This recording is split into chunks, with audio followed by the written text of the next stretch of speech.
Estados Unidos mantiene aproximadamente 700 bases militares en todo el mundo.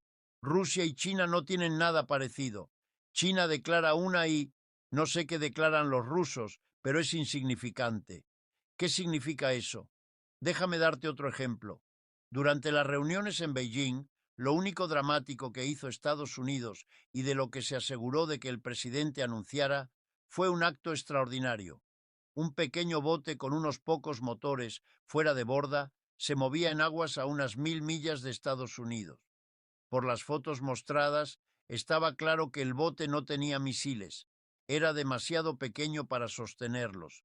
Se movía en el agua entre Venezuela y Trinidad, una corta distancia de 10 o 12 millas.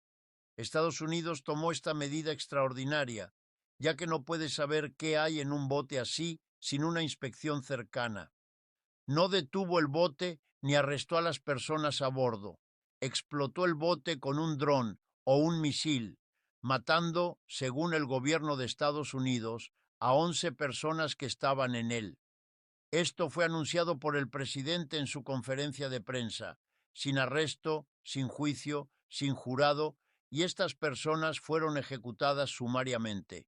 Cabe destacar que estas son aguas internacionales, donde el derecho internacional prohíbe este tipo de acciones. Estados Unidos no está en guerra con Venezuela, o si lo está, nadie lo ha declarado, ni los venezolanos ni los estadounidenses. El Congreso no ha votado por ello y el presidente no lo ha dicho. El presidente anunció que Estados Unidos eliminó un bote de drogas como si supiera a 1000 millas de distancia lo que había en él y hacia dónde se dirigían las personas. Ese bote podría haber ido a cualquiera de muchos países en el trayecto. ¿Qué estaba haciendo? Este acto es escandaloso y será visto así en todo el mundo. La única explicación que se me ocurre es que a corto plazo sirve para distraer de los titulares del caso Epstein, que amenaza a Trump, y a largo plazo subraya que la acción militar es a lo que estamos reducidos. Al final de la Segunda Guerra Mundial, George Kennan y otros argumentaron que tras la derrota del fascismo, la siguiente etapa sería la consolidación del imperio estadounidense. No usaron ese lenguaje exacto, pero efectivamente querían aislar y contener a la Unión Soviética, que en su mente incluía Europa del Este. ¿Por qué menciono esto? Porque la historia nos ha llevado a un giro de 180 grados. Si tuviera que resumir lo que saqué de esta cumbre en China el último fin de semana, sería que representa un programa de contención de Occidente, sobre todo de Estados Unidos. No se definen como atrapados en una gran confrontación militar ni como objeto de una gran conspiración.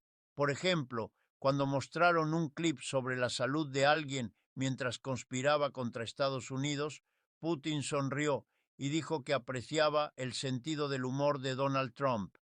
Esa manera de difundir la intensidad mediante el humor convierte todo en una broma y dice mucho sobre lo que está pasando. Segundo, los BRICS ahora están en una posición muy cómoda. Esta cumbre me mostró que durante 5 años, desde 2020 hasta ahora, la brecha entre el tamaño y la riqueza económica de los BRICS en relación con Estados Unidos ha crecido cada vez más. Es asombrosamente importante. Pusieron al día su situación en 2020 y ahora nos están dejando atrás mientras avanzan. Por eso el punto de Mikel es tan importante. Su función principal ahora es consolidar, organizar e integrar, que ya tienen, lo cual quiero recordarles. Los BRICS juntos representan más de la mitad de la población del planeta, mientras que el G7 apenas alcanza el 10%. Esos números son muy difíciles de superar. Si sumamos 5 años en los que uno de ellos crece mucho más rápido que el otro, hay que recordar que Alemania está en recesión, Gran Bretaña apenas se mantiene, Estados Unidos se siente mejor con un 2,5%, China tiene 5% e India 7%. Aquí no hay competencia. El tiempo ha estado del lado de los BRICS y solo continúa favoreciéndolos mientras hablo. Ellos lo saben. La gente en Estados Unidos también lo sabe, Todo el mundo lo sabe, pero eso significa que no necesitan ni quieren una confrontación militar, mientras que Occidente la quiere porque la necesita.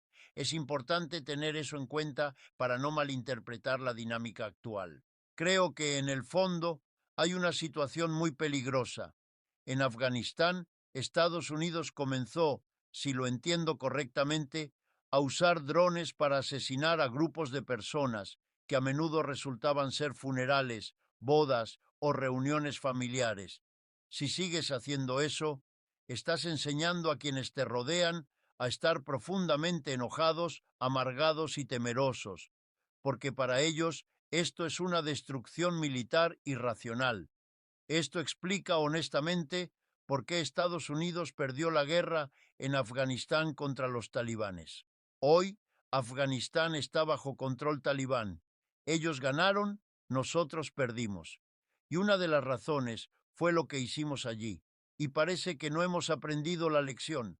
Toda América Latina ahora puede preguntarse, ¿puedes enviar un barco con algo a cualquier lugar en el Caribe sin arriesgarte a la reacción de Estados Unidos, que actúa como jurado, juez, fiscal y verdugo a la vez, incluso cuando no hay amenaza inminente para ningún estadounidense? Esto es algo pequeño en apariencia, pero en contexto es grave. Es una señal peligrosa de dependencia de la acción militar, porque otras herramientas ya no funcionan para resolver problemas. India está perdida para nosotros. El presidente, que presume de ser un gran líder por sus aranceles, enfrenta a los BRICS, organizándose para permitir que decenas de países reduzcan o eliminen el daño causado por esos aranceles. Lo que cada país y cada negocio en el comercio internacional está haciendo ahora es reevaluar su posición, dónde ubicar sus operaciones, con quién comerciar, a quién comprar y a quién vender. Esto incluye a empresas estadounidenses, tanto las que operan en el extranjero como las que están dentro de Estados Unidos. La estrategia práctica de maximización de beneficios requiere ajustarse a una economía mundial que cambia drásticamente. En este recálculo, la importancia relativa de Occidente disminuye, mientras que la de los países reunidos en Beijing crece. Solo quienes son autodestructivos ignorarán esto en lugar de maximizar ganancias, como afirman. Estamos viendo una economía mundial cambiante y una reunión en Beijing que será recordada como un momento histórico. Mr. Trump ha acelerado estos cambios. Quería añadir esto porque hay un debate en curso que comienza reconociendo correctamente, en mi opinión, que también existen enormes diferencias entre los miembros de los BRICS. Son países muy distintos, con diferentes historias, sistemas económicos y culturas. Es una masa heterogénea y muy complicada. El mundo está siendo unido en este momento por un enemigo común. Lo que no se reconoce en Estados Unidos es que Estados Unidos es ese enemigo. Por eso se da este resultado aparentemente perverso. Estados Unidos quiere descartar y negar a los BRICS y al mismo tiempo se enfrenta al hecho de que es el unificador más importante de este grupo heterogéneo. Es importante reconocer que, a medida que el mundo cambia, también debe cambiar nuestra manera de pensar sobre la economía global. El siglo XX planteó el problema como una gran lucha histórica entre el sistema capitalista y otros sistemas como el socialismo o el comunismo. Esos problemas siguen sobre la mesa. No han sido resueltos ni en Occidente ni en Oriente. Aunque juegan un papel secundario ahora, el tema clave que motiva a los actores mundiales es la ruptura entre el dominio de Occidente y el ascenso de Oriente, el declive del G7 y el ascenso de los BRICS. Es apropiado analizar esta dinámica, no porque desplace la lucha entre capitalismo y socialismo que sigue presente. Esa lucha está justo debajo de la superficie y continuará apareciendo en distintos países, regiones o grupos de trabajadores, llenando espacios vacíos donde los BRICS todavía no han superado esas contradicciones. Algunos de sus entusiastas pueden ignorarlo, pero eso sería ingenuo. El mundo observará cómo China y los BRICS manejan los problemas económicos globales de manera diferente. Lo veremos paso a paso, por ejemplo, en la atención al clima. Cuánto del desarrollo económico se moldeará tomando en serio los problemas climáticos versus ignorarlos. También cómo se abordará la desigualdad de ingresos y riqueza con medidas deliberadas para reducirla. Y finalmente, cómo integrarán la inteligencia artificial. En Occidente, la IA se percibe como una amenaza para el empleo. Los capitalistas que la implementan lo hacen para despedir trabajadores y reemplazarlos. Por ejemplo, si 100 trabajadores hacen una tarea y la IA permite que solo 50 puedan hacer el mismo trabajo, se despide a la mitad. Eso genera ansiedad y alarma sobre el empleo. Pero hay otra opción. Si la IA hace a todos doblemente productivos, podrían conservarse todos los trabajos, pero trabajando menos horas, por ejemplo, 4 en lugar de 8, manteniendo la misma producción, ganancias e ingresos. Es una alternativa que beneficia a la clase trabajadora. Los dos polos son despedir a la mitad de los trabajadores o mantenerlos a todos con jornada reducida y mismos salarios. Entre esos extremos hay muchas decisiones posibles y cada país probablemente tomará su propia ruta, diferenciando a quienes se toman en serio los viejos objetivos socialistas de quienes no. Esto será un tema de contención dentro de cada economía. No hemos abandonado la lucha entre capitalismo y socialismo. De hecho, estamos más cerca de convertirla en un enfrentamiento real diario de lo que estábamos. Simplemente no lo entendimos antes. Así es como debemos pensar sobre el significado del movimiento BRICS. Junto con el aumento del costo de la educación superior, la aparente hostilidad del gobierno hacia subvenciones y apoyos, y el intento de eliminar el Departamento de Educación, que sigue siendo un objetivo de este gobierno. El señor Trump ataca particularmente a las élites diciendo: no les daré dinero del gobierno como antes, porque no me gusta la ideología que difunden. Ustedes hacen liberales y demócratas. Nosotros queremos republicanos y conservadores. Si no ajustan sus cursos, facultades y programas, no recibirán fondos del gobierno. En cierto modo, las corporaciones y universidades que protestan tienen parte de la culpa. Érase una vez esos lugares, y déjenme admitir, soy graduado de Harvard, Stanford y Yale. Esas son las escuelas a las que fui. Son las escuelas que están en la mira de los recortes del señor Trump.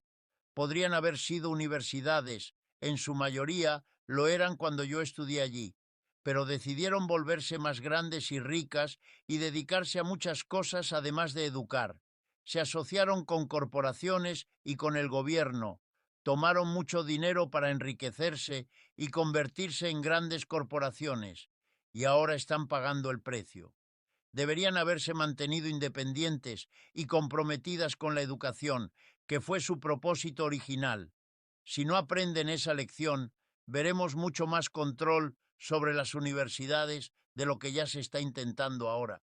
El libertarianismo ha sido una corriente de pensamiento bastante poderosa y dominante en Estados Unidos durante gran parte de los últimos 40 o 50 años, es decir, durante la mayor parte de la vida de la mayoría de ustedes. Básicamente, esta idea sostiene que una economía capitalista de libre empresa funciona mejor si el gobierno se mantiene fuera. Esto se llamaba, cuando los franceses lo adoptaron, laissez-faire, que significa déjalo ser. El gobierno no debe interferir, no debe crear reglas o regulaciones. La economía funciona mejor si los individuos negocian entre sí, comprando y vendiendo, incluyendo la venta de su trabajo a un empleador que los paga un salario, etc. No interferir dentro de cada país ni internacionalmente. A nivel internacional, esto se conocía como neoliberalismo o a veces simplemente globalización. La idea es la misma. El capitalismo funciona mejor sin intervención del gobierno. Durante la mayor parte del último medio siglo, el principal beneficiario de esto fue Estados Unidos, sin misterio alguno, porque salió de la Segunda Guerra Mundial mucho más rico y poderoso que cualquier otro país. Por eso el dólar se convirtió en la moneda global, Estados Unidos produjo más de lo que le correspondía según su población. La riqueza se concentró aquí.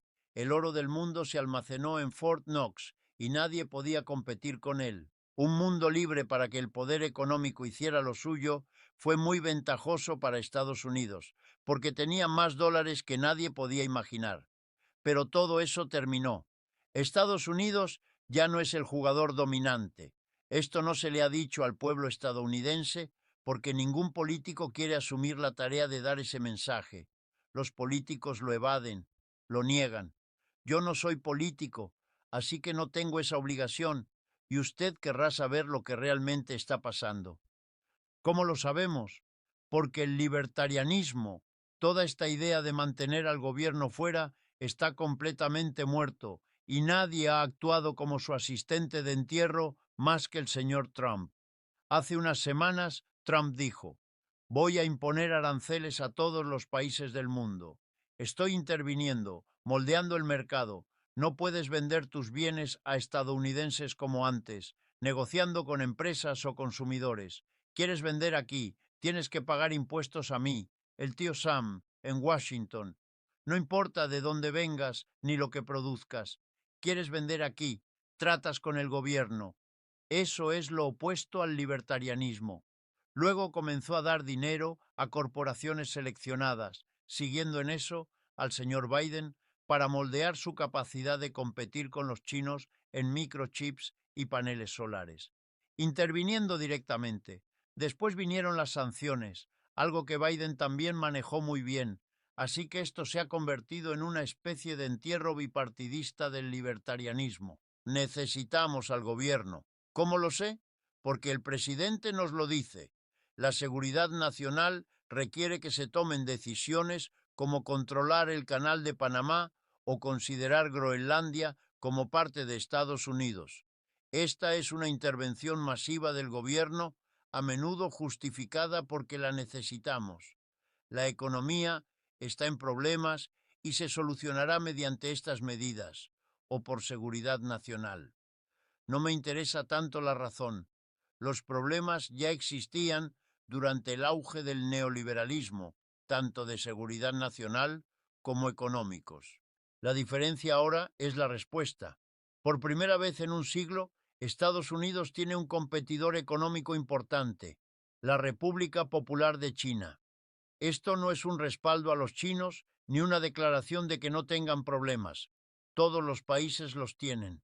Pero si sumas la producción anual de bienes y servicios, el PIB, Producto Interno Bruto, obtienes una medida aproximada de la huella económica de un país. Al final de la Segunda Guerra Mundial, Estados Unidos dominaba a todos.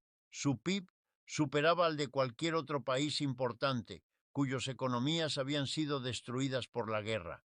Gran Bretaña, Francia, Alemania, Italia, Rusia, Japón y China, todos ellos.